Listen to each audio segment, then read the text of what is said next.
Bonjour à toutes et à tous, j'espère que vous allez bien. On se retrouve pour le brief du mercredi 21 août, il est 8h28. Aujourd'hui, on va parler donc des news économiques, du ratio long and short, du funding, open interest, des liquidations. On regardera ce que font les whales en finissant par l'analyse technique de Bitcoin. Mais avant ça, on va regarder donc ce qui s'est passé hier. Moi, je m'attendais à avoir un petit mouvement haussier sur Bitcoin, donc venir chercher les liquidités qui étaient juste ici.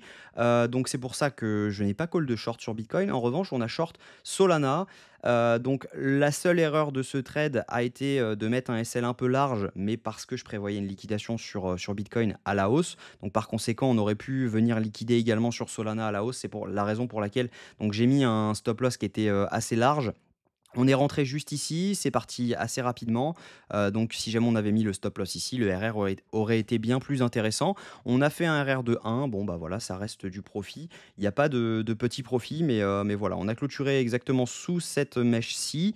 Derrière, bah, on est toujours haussier sur Solana actuellement, hein, on le voit, on fait actuellement à court terme, on fait des plus hauts de plus en plus hauts et des plus bas de plus en plus hauts. Donc clairement, on est toujours haussier, ça peut toujours rebond tant qu'on ne clôture pas sous les 140 dollars, on n'a pas vraiment de biais baissier dessus. Si jamais on regarde donc sur Bitcoin, c'est à peu près la même chose, on a à peu près la même structure.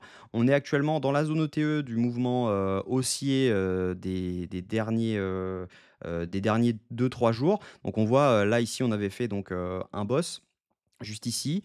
Derrière, on voit que, bah, on retrace dans la zone OTE et là, on est en train de repartir. Donc il va falloir repartir assez rapidement si jamais on veut rester haussier parce que là, on est en train d'accumuler des liquidités ici. Pas mal de gens sont en train de long ce mouvement et par conséquent, bah, si jamais on commence à monter tout doucement comme ça, on va continuer à accumuler des liquidités et à un moment, bah, boum, on va repartir. Donc attention à ça, faut surveiller, ça et puis on va passer donc aux data pour savoir ce qui peut se passer dans les 24 prochaines heures. Au niveau des news, économiques, aujourd'hui à 20h, on va avoir la minute de la Fed. On a, de fortes chances qu'on ait le consensus qui augmente pour une baisse des taux, mais attention quand même, on peut avoir des surprises. Donc demain, je vous mettrai le consensus de la prochaine réunion FOMC qui a lieu dans une vingtaine de jours. Je crois que c'est 25-27 jours.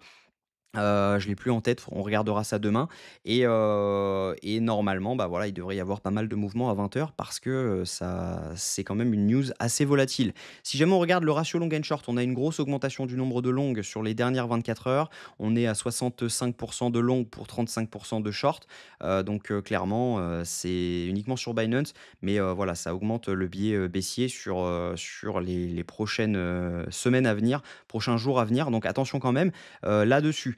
On a, pas mal de longs qui se sont fait sortir hier sur le dump. On voit que juste ici, on avait eu une augmentation de l'open interest avec une grosse augmentation des fundings. Ça veut tout simplement dire que entre ici et ici, on a vu que du long qui s'était ouvert essentiellement. Donc on avait potentiellement énormément de liquidations à venir chercher juste ici. C'est ce qu'on a fait, bah, tout simplement quand on a dump, on est venu tout chercher. On a même fait une petite mèche de liquidation à la hausse pour dire à tout le monde: «Allez, c'est bon, c'est parti, vous pouvez long, on repart» et au final, boum, on recte tout le monde et derrière, bah, c'était parti. Donc on a liquidé pas mal de monde, on n'a pas liquidé tout le monde, mais on a liquidé pas mal de monde quand même quand vous le voyez, quasiment 50 des longs qui s'étaient ouverts. Ça ne veut également pas dire qu'on n'a pas liquidé tout le monde, ça veut aussi dire qu'il y a du short qui s'est ouvert dans les dernières 24 heures. Il y a pas mal de gens qui ont short tardivement ce mouvement. C'est simplement qu'il y a eu plus de longues qui se sont fermées que de shorts qui se sont ouverts. Donc par conséquent, on a quand même un funding qui descend et un open interest qui descend. Donc on le voit clairement. Si jamais on regarde donc ce qui se passe depuis cette nuit, donc depuis 1 heure du matin, on voit que les fundings augmentent avec un open interest qui augmente également. Ça veut tout simplement dire que tout ici, c'est que du long qui est en train de s'ouvrir majoritairement. On a quand même du short qui s'est ouvert dans la descente, donc par conséquent, on a pas mal de liquidations à venir chercher à la hausse. Si jamais on regarde sur 24 heures, donc c'est ce que je vous disais, on a des liquidations à venir chercher autour des 60 576 dollars, avec un joli cluster autour des 61 400 dollars. Si jamais on se met sur 3 jours, on a également pas mal de liquidations à venir chercher à la hausse, mais également à la baisse. Donc attention, hein, là c'est vraiment un mouvement intermédiaire, on est en milieu de range potentiellement, et donc ça n'est pas le moment d'ouvrir des positions actuellement. Si jamais on voit on a de fortes chances de venir chercher les 61 400 $. Mais bon, on a également de fortes chances de revenir chercher les 58. Donc attention quand même, il faudra attendre un setup pour pouvoir ouvrir une position parce que clairement, tout est possible actuellement. Si jamais on regarde sur une semaine, les datas sont moins précises, mais on voit quand même les clusters. Donc on a encore pas mal de liquidations à venir chercher autour des 62 000 $. C'est ce que j'expliquais hier. On a pas mal de chances de venir mèche dedans, mais c'était hier surtout. Là actuellement, bah, si jamais on y revient, on passera haussier complètement.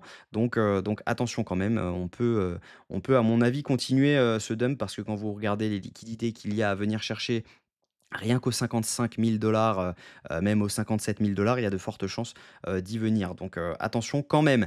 Si jamais on regarde ce que font les whales sont en train d'accumuler encore, alors que les micro whales, elles, ont vendu et ont racheté ensuite ce move. Les retails, eux, ont vendu toute la montée et ont acheté toute la descente. Donc, clairement, ils savent pas vraiment, quoi faire. Et actuellement, ils sont, dans le déni, ils sont en train de rien faire, voilà, ils sont, à plat. Donc si jamais on regarde, au niveau technique, bah, clairement, on est, en milieu de range, hein. On peut, largement imaginer que on est dans un range qui se situe entre ces zones-ci dans lequel on fait des liquidités, on fait des prises de liquidités à la hausse et à la baisse. Donc je vais enlever ça pour que ce soit un peu plus clean. Donc clairement, voilà, on a de fortes chances. À mon avis, là, actuellement, on est toujours haussier. On est toujours sur des plus bas de plus en plus haut. Donc si jamais on regarde cette zone-ci, avec des plus hauts de plus en plus haut.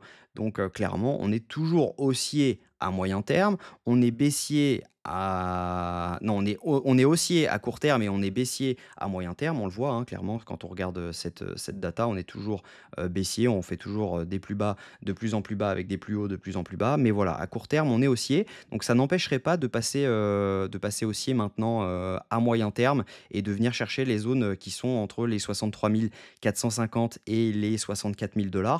Parce que clairement, on n'a toujours pas, mitigate donc l'OTE de ce mouvement-ci. Donc il y a de fortes chances de venir chercher le FVG qui se trouve, entre cette zone-ci, et derrière pouvoir repartir à la baisse tout simplement. Ça ne validerait en rien la tendance baissière moyen terme et ça ne changerait rien à la tendance haussière long terme que nous avons. Le but est toujours de venir chercher les 54 000 $ selon moi tant qu'on n'a pas de baisse des taux. Donc clairement, voilà, on a des chances de pouvoir ouvrir les longues en swing que on veut ouvrir depuis un petit moment dans cette zone. Pour moi, ce serait, vraiment la zone idéale pour pouvoir, ouvrir du swing. Donc actuellement, on est haussier, je pense qu'on va avoir un pump aujourd'hui. Attention quand même à un retest de cette zone OTE juste là. On peut très bien se faire ravaler juste ici si jamais on arrive, dans la zone, des 60 200 à, 60 800 $. Ça peut très bien être, retracé complètement ici, si jamais on repartait comme ça. Donc attention, il faut vraiment attendre un setup. Je vous invite, à ne pas vous précipiter, à ne pas long maintenant, parce que clairement on est au milieu de ce mouvement, hein. C'était vraiment ici qu'il fallait rentrer en longue et par conséquent, bah, voilà, hein, il faut attendre, il faut être patient. Quand on aura un setup, je le call directement sur le Discord. N'hésitez pas à le rejoindre, il est 100 gratuit et puis voilà, hein, je vous tiens informé directement sur, Discord. J'espère que cette vidéo vous a plu. C'est un peu, le fouillis aujourd'hui étant donné qu'on est au milieu de rien, on est au milieu d'un range. Moi, ce que je vous conseille, c'est d'attendre. Quand il y aura un trade, je serai le premier à vous le call et en attendant, bah, faites attention à vous. Prenez soin de vous, on se retrouve demain à la même heure. À demain.